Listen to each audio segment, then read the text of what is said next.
J'espère que vous allez bien. Je voulais encore prendre un petit café avec vous cet après-midi et parler d'un sujet important qui est la prière. Vous êtes prêts?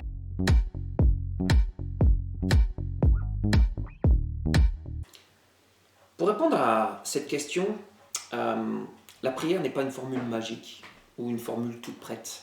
La prière n'est pas juste un enchaînement de mots qu'on a entendu quelque part. La Bible dit dans Matthieu 6, verset 7, « Ne multipliez pas les vaines paroles comme font les païens. » La prière, ce n'est pas une répétition, la prière n'est pas une poésie, la prière n'est pas quelque chose qui est écrit et qu'on va répéter. La prière, en premier lieu, est un cœur à cœur avec Dieu. C'est un partage, c'est une discussion, c'est un moment d'intimité profond avec le Père. Ça, c'est la première des choses qui est importante. Et la prière nous permet de développer notre relation avec Dieu. Matthieu 6, verset 6 nous dit « Mais quand tu pries, entre dans ta chambre, ferme ta porte et prie ton Père qui est là dans le lieu secret. Et ton Père qui voit dans le secret te le rendra. » Le secret ici, ce n'est pas une notion de cacher les choses, mais le secret, c'est une notion de rentrer dans un cœur à cœur avec le Père. Et dans ce cœur à cœur, il y a une communication de son esprit en nous. Et dans la prière, on est fortifié, on est encouragé et on est béni. Parce que dans la prière, le Père va nous livrer des secrets, le Père va nous communiquer les secrets, le Père va nous révéler des secrets tellement importants que nous avons besoin de recevoir. Nous prions avec un Dieu personnel. La Bible dit dans Matthieu 6, verset 9, « Notre Père qui est aux cieux, notre Père ». Dieu est un Dieu personnel qui nous appelle à être en communauté, à être les uns avec les autres, comme le dit la parole de Dieu. Mais c'est aussi un Dieu personnel et Dieu a quelque chose dans la prière à nous communiquer chaque jour. Parce que c'est un Père, nous sommes ses enfants et comme un Père avec ses enfants, il a envie de nous dire quelque chose. J'aime cette pensée aussi que quand tu entres dans la prière, que tu entres dans le lieu secret, tu peux venir sur les genoux de Jésus. Tu peux venir sur les genoux de ton Père et tu peux simplement profiter de sa présence, être dans sa présence et goûter combien il est bon. La prière te donne accès au Père. La prière te donne accès au Père. Éphésiens 2, verset 18 nous dit « Nous avons accès auprès du Père dans un même esprit ». C'est vraiment, la prière est quelque chose de vraiment spirituel. La prière est quelque chose qui on prie dans l'esprit. On ne prie pas d'une façon humaine, mais on prie dans l'esprit. Et en priant dans l'esprit, alors nous avons accès auprès de Dieu le Père. Dieu nous a donné son esprit. Romains 8, verset 26, « L'esprit lui-même intercède pour nous. »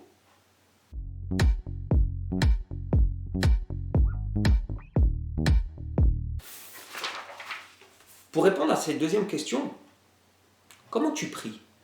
Simplement avec un cœur ouvert et une foi, en ayant cette assurance qu'il t'écoute. C'est très important que quand tu pries, tu as cette assurance, tu sais qu'il t'écoute. Et c'est vrai, chaque fois que tu pries, chaque fois que tu ouvres ta bouche, que tu ouvres ton cœur pour adresser un mot à Dieu, pour adresser quelque chose à Dieu, il est là et il entend et il écoute. L'oreille de Dieu est tendue vers toi pour entendre ce que tu as à dire. Et c'est important d'être dans la simplicité. Dieu ne cherche pas des champions du monde de la prière. Ça n'existe pas. Dieu cherche ton cœur. Dieu cherche notre cœur dans la prière. Jacques 5, verset 16 nous dit « La prière fervente du juste a une grande efficace ». C'est important de prier avec ferveur. Ça veut dire quoi de prier avec ferveur? Ça veut dire que tu ne calcules pas. Tu ne calcules pas ton temps, tu ne calcules pas ton programme. Souvent, nous mettons notre programme avant et la prière après. Faisons l'inverse. Mettons d'abord la prière en priorité et ensuite mettons notre programme. Et ça va faire une différence incroyable parce que notre programme ne sera pas du tout le même si nous mettons la prière avant que si nous mettons la prière après. La prière doit être une priorité. Une prière fervente, c'est une prière qui a une priorité sur tout le reste. Souvent nous faisons de notre programme la chose la première. Commence à mettre la priorité sur la prière. Ce n'est pas le temps qui compte. Ce n'est pas le temps que tu mets à prier qui compte. Ce n'est pas parce que tu vas prier 5, 10, 15, 20, 2 heures, 3 heures, 4 heures qui compte. C'est notre cœur. Nous pouvons prier 5 minutes avec notre cœur ce sera tellement plus puissant que de prier 1 heure juste avec notre tête, mais sans notre cœur. Donc ce qui est important, c'est de prier avec notre cœur. La prière, c'est adorer, c'est confesser, c'est écouter, c'est supplier, c'est être reconnaissant. La reconnaissance est une clé qui va nous ouvrir toutes les portes pour accéder auprès de Dieu le Père.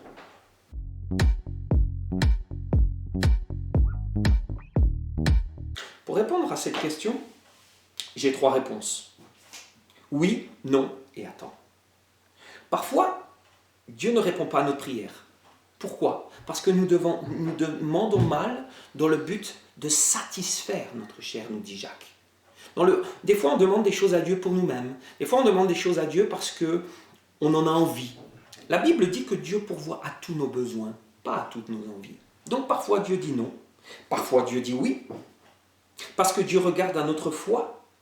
Et si notre prière est en accord avec sa parole, il est important que quand nous prions, nous soyons en accord avec la parole de Dieu. Bien souvent, nous demandons des choses à Dieu où on n'est pas en accord avec sa parole. Donc si nous sommes en accord avec sa parole, et si notre foi est 100% confiant dans ce que nous demandons à Dieu, la Bible dit tout ce que vous demanderez en priant, croyez que vous l'avez reçu et vous le verrez s'accomplir. Marc 11, verset 24. Et la troisième réponse, c'est que parfois Dieu dit attends. Ce n'est pas le moment. Ce n'est pas le temps de recevoir la réponse à notre prière. Et qu'est-ce qu'il faut faire dans ce moment-là? Eh bien, il faut continuer à prier. Je veux prier avec vous maintenant et nous allons croire ensemble que ce que nous allons demander à Jésus maintenant, Dieu va l'accomplir. Père, merci encore pour toutes ces personnes qui sont là, qui regardent, qui écoutent. Je voudrais prier vraiment pour toutes ces personnes et te demander, Saint-Esprit, de toucher là où il y a un besoin, que ce soit un besoin de guérison, que ce soit un besoin physique, un besoin matériel, un besoin financier, une restauration familiale aussi, qui peut être là aussi. Père, merci Papa. Et ma prière, mon désir pour chaque personne ici, pour nous tous, c'est que notre vie de prière puisse être encore plus forte, que nous puissions avoir une plus grande intimité avec toi, que notre prière soit une prière fervente, une prière qui ne cherche pas à calculer, qui ne regarde pas au temps, qui ne regarde pas aux circonstances, mais qui regarde au cœur de Dieu, qui regarde à ton cœur, qui regarde à ta parole. Père, cet après-midi encore, je veux croire et je crois, et nous croyons tous ensemble, que tu vas faire encore quelque chose de merveilleux pour chacun d'entre nous, dans le nom de Jésus. Amen. Et vraiment, je voudrais t'encourager encore. Si tu as des sujets de prière, je voudrais aussi te dire, si tu as des questions, là je fais des questions-réponses, mais envoie-moi des questions. Si tu as des questions, envoie-moi des questions. Je vais chercher dans la parole et j'essaierai d'apporter avec l'éclaircissement de la parole, j'essaierai d'apporter les réponses à ces questions. N'hésite pas à laisser un commentaire, n'hésite pas à laisser un sujet de prière, mais aussi un témoignage, parce que je veux me réjouir avec toi de ce que Dieu fait dans ta vie, de ce que Dieu accomplit dans ta vie, et ce sera vraiment une bénédiction aussi pour les autres qui pourront entendre ton témoignage. Voilà, que le Seigneur te bénisse.